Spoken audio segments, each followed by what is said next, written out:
만복의 근원 하나님, 온 백성 찬송 드리고 저 천사여 찬송하세. 찬송 성부 성자 성령. 아멘.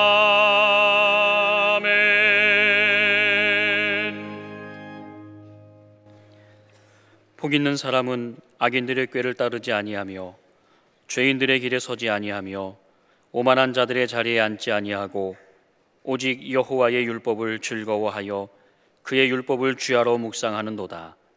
그는 시냇가에 심은 나무가 철을 따라 열매를 맺으며 그 잎사귀가 마르지 아니함 같으니 그가 하는 모든 일이 다 형통하리로다.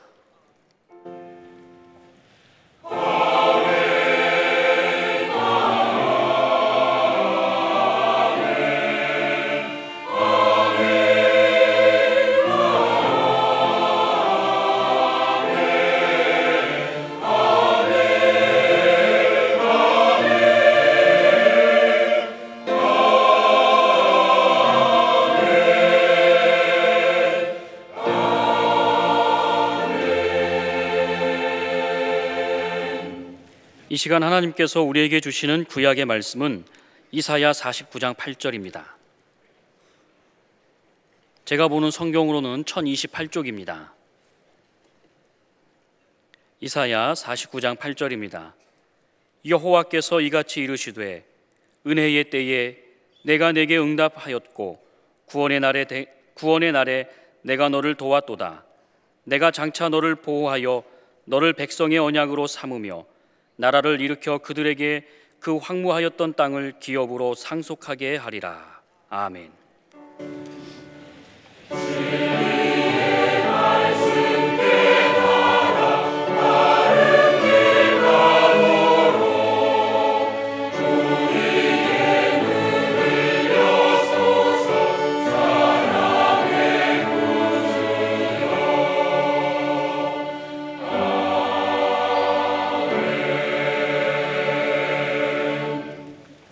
하나님께서 우리에게 주시는 신약의 말씀은 히브리서 6장 13절부터 15절까지입니다.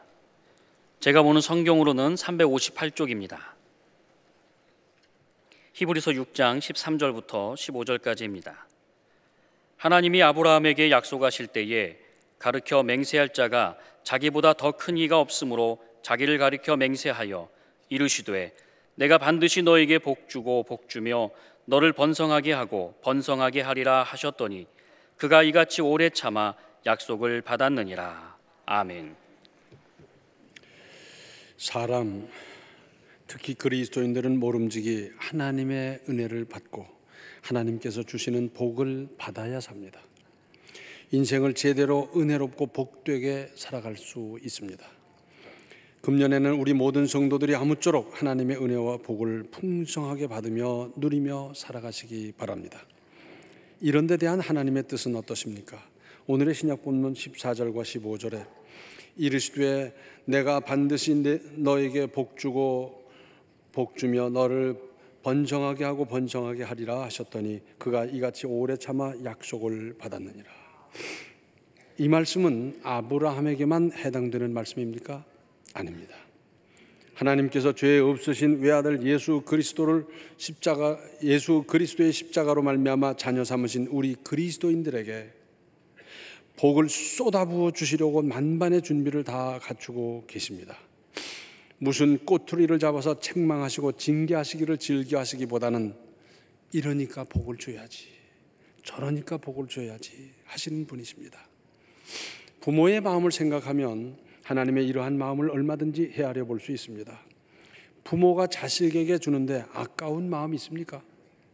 더 주지 못해서 안타까워하는 것 아니겠습니까? 이러니까 줘야지, 겨울에 추우니까 줘야지, 학교 들어갔으니까 또 이렇게 해주자, 잘하니까 더 잘하도록 이렇게 하고 잘 못하니까 잘하도록 격려하면서 이렇게 좀 해주자. 성경에 뭡니까? 복주고 복주며 번성하고 번성하게 하는 것이 하나님의 뜻입니다. 창세기 24장 1절을 보면 아브라함이 나이 많아 늙었고 여호와께서 그에게 범사에 복을 주셨더라. 여기서 우리는 두 가지 착안할 점이 있습니다. 먼저는 여기에 이르도록 아브라함은 하나님의 여러 가지 시험에 이제 최종 합격했다는 사실입니다. 쉽게 말씀드리면 월말고사, 기말고사, 학년말고사, 쪽지시험, 모의고사 등등에 최종 합격한 겁니다. 오늘의 우리에게 대입하자면 물질시험, 교만시험, 여러 유혹, 혈기 이런 테스트 등등 도중에 한두 번 낙방한 때도 있었지만 종합 점수로 모아 최종 합격한 것이고, 그러면 나이 많아 늙어서 범사의 복을 받으면 대체 무슨 복이란 말입니까? 그런데 창세기 24장 그 다음을 쭉 읽어보면 크게 두 가지 큰 은혜를 받았습니다.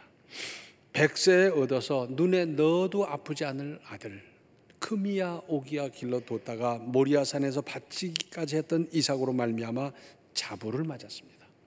그냥 대충 길러서 얻은 아들이 아닙니다. 그렇게 사랑스러운 아들로 말미암아 자부를 얻었습니다. 보통 그냥 길러서 자부를 얻어도 그 자부 얻는 것 자체가 대단한 기쁨인데 이 아브라함에게 있어서 이삭으로 말미암아 자부를 얻는 건 얼마나 큰 기쁨이었겠습니까? 그것도 아무 데서나 아무렇게나 얻는 게 아니라 고향 땅에 가서 아주 제대로 갖춘, 제대로 교육받은 이쁜 자부를 맞는 그 기쁨 얼마나 컸겠어요? 또 하나는 부인 사라가 세상 떠난 후 후치로 그두라를 맞았는데 자그만치 6 아들을 더 낳았습니다. 특별히 당시의 관습이나 풍토로 보면 대단한 복이 아닐 수 없습니다. 늙었어도 6 아들을 볼 정도였다면 건강이나 노후의 삶이 크게 형통했음을 알 수 있습니다. 또 오늘의 구약 본문 말씀, 여호와께서 이같이 이르시되 은혜의 때에 내가 네게 응답하였고 구원의 날에 내가 너를 도왔도다. 내가 장차 너를 보호하여 너를 백성의 언약으로 삼으며 나라를 일으켜 그들에게 그 황무하였던 땅을 기업으로 상속하게 하리라.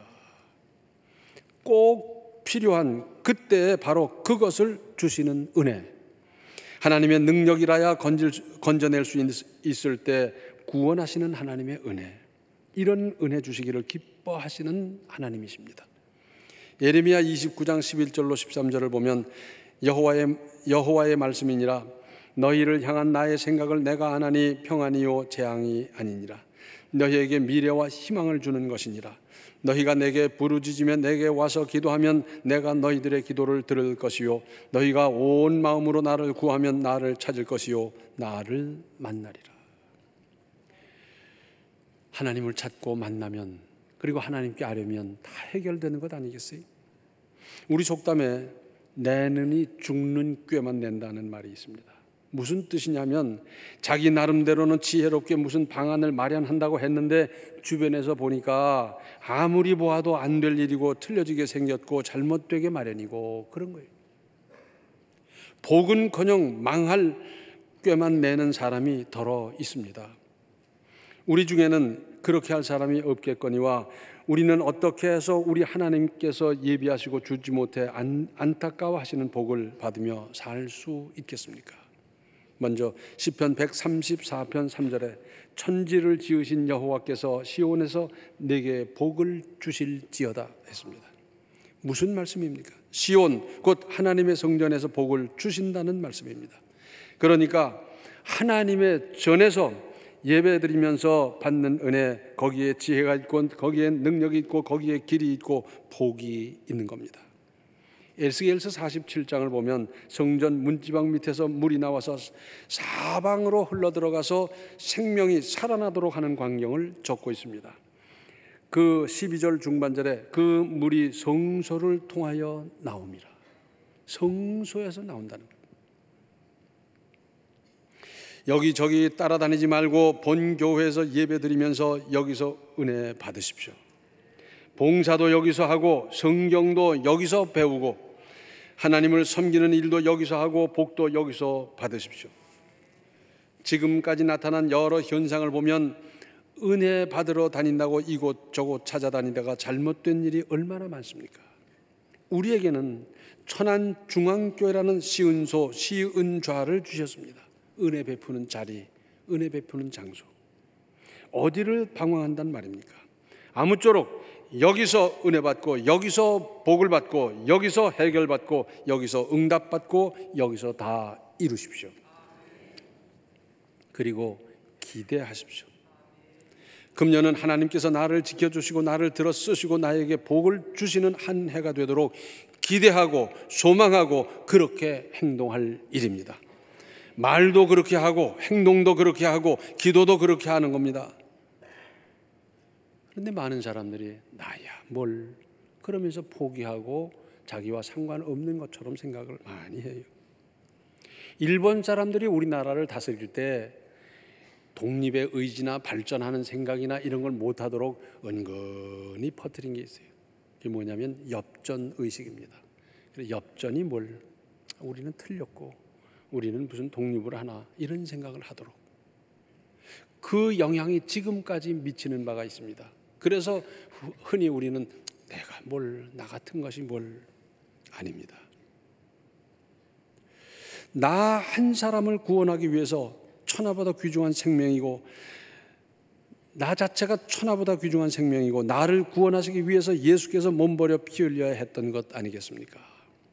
이사야서 57장 19절 상반절을 보면 입술의 열매를 창조하는 자 여호와가 말하노라. 그래서 말 잘해야 합니다.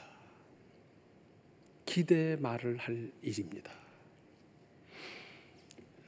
다른 노래도 그렇겠습니다만은 대중가요는 어떻습니까? 작사한 사람이 있고 작곡한 사람이 있고 그 노래를 보니까 이 노래는 어느 가수한테 부르게 하면 참 잘 되겠다 해서 그 가수를 불러서 노래하게 하고 그러잖아요. 그죠? 그래서 그 곡을 받아서 노래하는 가수는 그 작사자의 생각이나 작곡자의 악상이나 이것과 관계가 없다 해도 과언이 아니에요. 그런데 그 노래가 히트하면 그 노래를 막 여기저기 가서 수없이 부르잖아요. 낙엽 따라 가버린 사람 노래 아세요? 그 사람 갔어요. 30살도 안 돼서 갔어요. 산장의 여인 들어보셨어요? 아무도 날 찾는 이 없는 외로운 이 산장에, 그거 부른 사람은요 나중에 폐병이 걸려서 산장에 있다 죽었어요. 삼각지와 아무 관계가 없고 그 옆에 살아본 일도 없는 가수가 돌아가는 삼각지 부르다가 그냥 돌아가셨잖아요. 이거 간단한 일 아닙니다. 하나님께서 금년에 내게 베푸실 은혜를, 복을 기대하고 소망하고 바라보시기 바랍니다. 마가복음 11장 24절을 보면 그러므로 너희에게 말하노니 무엇이든지 기도하고 구하는 것은 받은 줄로 믿으라. 그리하면 너희에게 그대로 되리라. 의심하면서 기도하지 말라는 거예요. 일껏 기도해놓고 이게 될까? 글쎄 나는 안 되겠지. 이런 생각할 바에는 기도 왜 합니까? 기도할 때 믿음으로 기도할 것이고 기도해놓고는 그것이 이루어진 그 상황을, 그 상태를 바라보면서 감사하고 지금 즐기는 겁니다. 제게 이 믿음이 부족했던가 봐요. 누가 요만한 선물을 저에게 주셨어요. 제 책상 앞에 그걸 놓고 있습니다. 그래서 그러므로 너희에게 말하노니 무엇이든지 기도하고 구하는 것은 받은 줄로 믿으라. 그리하면 너희에게 그대로 되리라. 하루에도 수십 번 바라보면서 계속 제 믿음을 체크하고 있습니다. 그리고 복 받게, 은혜 받게 하십시오. 사도행전 13장 22절 하반절을 보면 내가 이새의 아들 다윗을 만나니 내 마음에 맞는 사람이라 내 뜻을 다 이루리라 하시더니, 여기에 두 가지 의미가 있어요. 하나님께서 이렇게 보시다가 이 사람 앞으로 장래성도 있겠다 그러고 선택을 하셨는데, 하나님께서는 다윗을 특별히 선택하신 후에 그의 행동을 유심히 살펴보셨고 마침내 하나님의 마음에 맞는다는 도장을 찍어 주셨습니다. 그리고는 하나님의 뜻을 이루는 고귀한 도구로 아름답게 쓰임받고 이루게 하신 겁니다. 그래서 다윗 왕국, 그러면 이스라엘의 이상 형태를 말하는 거 아닙니까? 하나님의 마음에 맞으면 은금이 문제겠습니까? 무슨 세상의 부귀가 문제겠습니까? 나는 지금 하나님의 마음에 맞게 살아가고 있는지 이것부터 점검하시기 바랍니다. 구약성경 열왕기상서 3장 4절로 15절, 조금 깁니다마는 좀 들으시기 바랍니다. 이에 왕이 제사하러 기브온으로 가니 거기는 산당이 큼이라. 솔로몬이 그 제단에 일천 번제를 드렸더니 기드온에서 밤에 여호와께서 솔로몬의 꿈에 나타나시니라. 하나님이 이르시되 내가 네게 무엇을 줄고 너는 구하라. 솔로몬이 이르되 주의 종 내 아버지 다윗이 성실과 공의와 정직한 마음으로 주와 함께 주 앞에서 행함으로 주께서 그에게 큰 은혜를 베푸셨고 주께서 또 그를 위하여 이 큰 은혜를 항상 주사 오늘과 같이 그의 자리에 앉을 아들을 그에게 주셨나이다. 나의 하나님 여호와여 주께서 종으로 종의 아버지 다윗을 대신하여 왕이 되게 하셨사오나 종은 작은 아이라 출입할 줄을 알지 못하고 주께서 택하신 백성 가운데 있나이다. 그들은 큰 백성이라 수효가 많아서 셀 수도 없고 기록할 수도 없사오니 누가 주의 이 많은 백성을 재판할 수 있사오리이까. 듣는 마음을 종에게 주사 주의 백성을 재판하여 선악을 분별하게 하옵소서. 솔로몬이 이것을 구하며 그 말씀이 주의 마음에 든지라. 이에 하나님이 그에게 이르시되 내가 이것을 구하도다. 자기를 위하여 장수하기를 구하지 아니하며 부도 구하지 아니하며 자기 원수의 생명 멸하기도 구하지 아니하고 오직 송사를 듣고 분별하는 지혜를 구하였으니 내가 네 말대로 하여 네게 지혜롭고 총명한 마음을 주노니 내 앞에도 너와 같은 자가 없었거니와 내 뒤에도 너와 같은 자가 일어남이 없으리라. 내가 또 네가 구하지 아니한 부귀와 영광도 네게 주노니 내 평생의 왕들 중에 너와 같은 자가 없을 것이라. 내가 만일 내 아버지 다윗의 행함같이 내 길로 행하며 내 법도와 명령을 지키면 내가 또 내 날을 길게 하리라. 솔로몬이 깨어보니 꿈이더라. 이에 예루살렘에 이르러 여호와의 언약궤 앞에 서서 번제와 감사의 제사를 드리고 모든 신하들을 위하여 잔치하였더라. 성군 다윗이 세상을 떠나고 나이가 어리고 경험이 부족한 솔로몬이 나라를 물려받은 상황에서는 바로 이것 지혜가 무엇보다도 절실하고 중요했습니다. 하나님께서는 뭘 구할 것인가 하며 살펴보았더니 핵심을 꿰뚫고 있는 모습을 보시고 구하지 아니한 것까지 주시면서 14절에 내가 만일 내 아버지 다윗의 행함같이 내 길로 행하며 내 법도와 명령을 지키면 내가 또 내 날을 길게 하리라. 내 아버지 같지만 잘하면 장수까지 보장해 주겠다 하시는 말씀입니다. 더 요약해서 말씀드린다면 복 받게 하라는 내용입니다. 하나님 앞에서 복 받게 믿고 복 받게 사십시오. 우리 속담에 그런 말이 있어요. 열 손가락 깨물어 아프지 않은 손가락 없다고. 자식이 열이 있어도 다 사랑스럽고 다 귀하고 다 부모에게 있어서는 참 좋은 자녀다 하는 얘기죠. 그런데 10남매가 있어도 더 사랑이 가는 자녀가 있기 마련입니다. 하나 낳아서 잘 몰라요? 10남매, 20남매가 있어서 다 사랑스럽습니다. 다 보호하고 보존하고 가르치고 다 합니다. 그러나 더 사랑이 가는 자녀가 있습니다. 하나님께서 우리 모두를 구원하시고 다 사랑하시는데 하나님께서 특별히 사랑할 만큼 복받게 행하고 복받게 사십시오. 저희 어머니는 그저 입버릇처럼 늘 그러셨어요. 제사랑 제가 끼고 나느니라. 사랑받게 하면 사랑받는다는 거예요. 미움받게 하는데 어떻게 사랑할 수 있습니까? 어떤 사람은 나를 믿어다오. 그런데 못 믿을 짓만 하는데 어떻게 믿어요? 그렇죠? 나를 왜 의심하느냐? 하는 짓마다 의심받게 하는데 어떻게 의심 안 합니까? 그런데 아무 말 안 해도 그분은 믿을만하다. 그분은 신실하다. 그분은 정직하다. 그의 삶을, 그의 말을, 그의 행동을, 그에게서 풍겨나오는 모든 분위기를 보면서 말을 하고요. 복이 뭔지도 모르는, 복에 대한 개념이 우리 안 믿는 사람하고 좀 다릅니다만은 그래도 전혀 모르는 사람도 그 사람 참 복받겠다, 참 복받겠다, 그런 소리 하잖아요.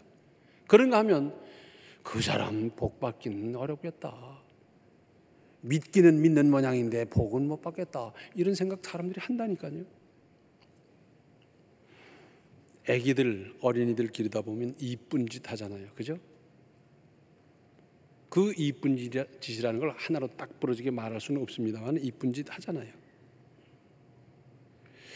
하나님 앞에서 이쁜 짓 좀 하십시오. 이쁜 짓 좀 하세요. 또 여기서 우리가 주목할 대목이 있습니다. 복, 은혜, 이 말을 다른 말로 하면 형통인데 여기에 대한 성경적 의미를 찾아보십시다. 창세기 저 뒷부분에 보면 야곱에게 12아들이 있는데 야곱이 특별히 요셉을 사랑했어요. 그래서 좀 채색 옷도 입히고 먹을 것도 좀 더 주고 그랬겠죠. 그러다 보니까 그 형들이 그게 셈이 나가지고 죽여버리자 그러는 겁니다. 세상 천지에 이런 나쁜 놈들이 있습니까? 그런데 간신히 뜯어 말려가지고 죽이진 말고 우리 팔아먹자. 그래서 팔아먹었어요. 팔아먹는다는 게 뭡니까? 노예가 되는 거예요. 그래서 부잣집 사랑받는 아들로 있다 하루아침에 노예가 돼가지고 그때부터 뭐 하는 겁니까? 온갖 굳은 일은 다 하고 그저 예예하면서 그저 노예짓 한다는 거 지금 상상할 수가 없습니다. 자, 아버지의 사랑을 받고 응석바지로 살다가 하루아침에 노예가 됐을 때 그 충격 때문에 어떤 사람은 죽어버릴지도 몰라요. 그런데 노예로 팔려가서 노예가 밤이 있습니까? 낮이 있습니까? 먹길 제대로 하겠습니까? 무슨 인권이 있습니까? 개돼지 취급을 받는 거기서도 열심히 일하다가 큰 집에 가정 총무로 있었는데 거기서 모함을 당하고 옥에 갇히는 신세가 됐어요. 당시의 감옥이 어땠겠습니까? 냉난방이 됩니까? 통풍이 됩니까? 뭐 엉망진창이. 그래서 그 당시에는 옥에 갇혀 있다가 죽어나가는 사람이 많았대요. 옥에 갇힌 그 사실만 가지고. 그런데 거기서 그런 대로 제가는 열심히 했어요. 창세기 39장 23절을 보면 간수장은 그의 손에 맡긴 것을 무엇이든지 살펴보지 아니하였으니 이는 여호와께서 요셉과 함께 하심이라 여호와께서 그를 범사에 형통하게 하셨더라. 간수가 한 사람을 임명해서 이런 거 좀 해, 이렇게 한 겁니다. 근데 그 사람이 맡긴 그 일을 잘하다 보니까 뭐 맡겨놓으면 돌아볼 필요가 없다, 완벽하게 잘한다, 그 얘기 아닙니까? 교도소 가보셨어요? 아니, 이렇게 잡혀 들어가는 거 말고. 저도 가보니까요, 그 죄수들 중에 이렇게 완장찬 사람이 있어가지고 그 사람은 구령도 붙이고 뭐 왔다 갔다 하고 그러더라고요. 그래도 똑같은 죄수요. 조금 나아졌다는 게 뭐 그 정도 아니겠어요? 감옥에 갇힌 죄수의 몸으로 석방의 기약도 없는데 거기서 무슨 책임을 맡은들 대단한 일입니까? 그런데 거기서 형통케 하셨다는 겁니다. 이 성경적 의미는 하나님께서 함께 하시는 것이 형통이다 하는 겁니다. 하나님께서 함께 하시면 그게 형통입니다. 그래서 나중에는 옥에서 형통을 체험했던 요셉은 그 다음에 하나님께서 길을 열어주시는데 몇 칸을 띄웠는지 모르게 나중에 애굽 총리 대신이 되고 중동 지방에 한발이 왔을 때 중동 모든 사람을 살려내는 그 일을 했어요. 비슷한 경우가 또 있습니다. 신약성경 사도행전 9장을 보면 사울이라는 청년이 살기가 등등해서 예루살렘에 있는 그리스도인들을 다 잡아넣고 그것도 부족해서 다메섹에 있는 그리스도인들을 잡으러 당당하게 길을 가다가 중간에서 예수님을 만났습니다. 하늘에서 번쩍하고 그리고 병력 같은 소리가 들리다 보니까 사람들이 전부 다 그냥 머리 쳐박고 어떻게 할 줄을 모르고 벌벌 떨고 있을 때 사울이라는 청년은 뭐라 그럽니까? 정경대로 하면 주여 뉘시오니까. 그런데 원문대로 하면 당신은 누굽니까? 당당해요. 그랬더니 나는 네가 핍박하는 예수라. 그 음성을 들으면서 꼬꾸라졌어요. 앞을 볼 수가 없게 됐어요. 그리고는 다른 사람이 도와서 다메섹으로 가고 거기서 이제 눈을 보게 되고 기도를 받고 새로워졌어요. 예수 믿는 사람을 잡으러 갔던 그 사람이 대뜸 예수는 그리스도다 증거했어요. 사람이 바뀌어도 어떻게 이렇게 바뀔 수가 있습니까? 그런데 예수는 그리스도라고 담대하게 증거했더니 그에게 전도의 길이 열리고 그가 기도하니 벌떡벌떡 일어나고 막 죽었던 사람이 살아나고 막 이랬으면 오죽 좋겠습니까마는 하나님은 그렇게 하지 않으셨어요. 예수는 그리스도라고 증거했더니 이게 웬일입니까? 다메섹 성문을 봉쇄해버리고 요놈이 틀림없이 나갔다 들어갔다 할 텐데 그때 잡아서 그냥 죽여버리자 그렇게 된 거예요. 그래서 밤중에 사울을 광주리에 담아 성벽에서 달아내려서 그 위험에서 벗어났습니다. 그리고는 예루살렘에 이르러서 사도들을 찾아갔더니 사도들이 경계하는 겁니다. 왜? 사울이라는 저 청년이 예수 믿는 사람 잡아놓은 거 다 아는데 무슨 계략으로 왔는가 의심하는 겁니다. 사울의 변화된 것을 알아주기보다는 모두가 경계했습니다. 그때 바나바라는 사람이 있어서 아니다. 이분은 주님을 만났고 체험했고 이렇게 변화됐고 다메섹에서도 이런 일까지 있었고 이분은 앞으로 그 사명을 감당하면서 큰 일을 할 사람이다. 그래서 그 뒤로부터 사도들과 교류하고 교제하고 같이 복음을 위해서 힘쓰고 그렇게 됐어요. 처음으로 닥친 일들이 죽음의 위험과 사도들의 경계였습니다. 그러나 사울은 하나님께서 함께 하심으로 형통했습니다. 이 형통의 신비가 여기 있어요. 하나님께서 주시는 위로가 얼마나 컸던지 고난이 있지만 기적이 따랐고 그래서 더 큰 감격으로 살아온 일생이었습니다. 하나님께서 함께 하시게 하십시다. 하나님을 내게로 억지로 끌어내려오려고 하지 말고 하나님 왜 나와 함께 하지 않으십니까? 그러지 말고 하나님이 나와 함께 하시도록 하십시다. 자, 환경 조건이 더럽고 지저분하고 냄새가 나고 막 썩어가고 그러면요 파리가 꼬여요. 문을 닫아도 오고요, 모기장을 쳐도 오고요, 요즘 같은 겨울에도 냄새 맡고 옵니다. 그런데 깔끔하게 청소해놓고 소독해놓고 정돈해놓고 다 그러고 있으면 초청장을 보내도 안 와요. 반대로 생각하십시다.